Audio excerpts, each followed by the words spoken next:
Hello, কেমন আছো সবাই? দেখো তোমাদের সাথে আজকে কি একটা রেসিপি শেয়ার করব। এটা হচ্ছে করলা। আমরা সবাই চিনি করলা মোটামুটি। তো করলা ভাজি যেমন খেতে মজা, ভর্তাও তেমন খেতে মজা। তো আমি হচ্ছে ভাজি তো আমার পছন্দ হয়, কিন্তু এখন আমি করলা ভর্তা করব।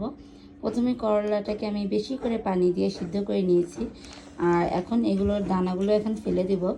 আর কিছু শুকনো মরিচ আমি ভেজে নিয়েছি, পেঁয়াজ আর ছিল রসুন, আর দিব হচ্ছে সরিষার তেল।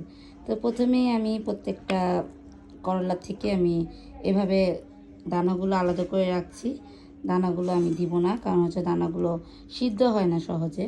তো এই তো আমি দানাগুলো প্রত্যেকটার থেকে আমি দানাগুলো খোসা ছাড়িয়ে দানাগুলো ফেলে দেব।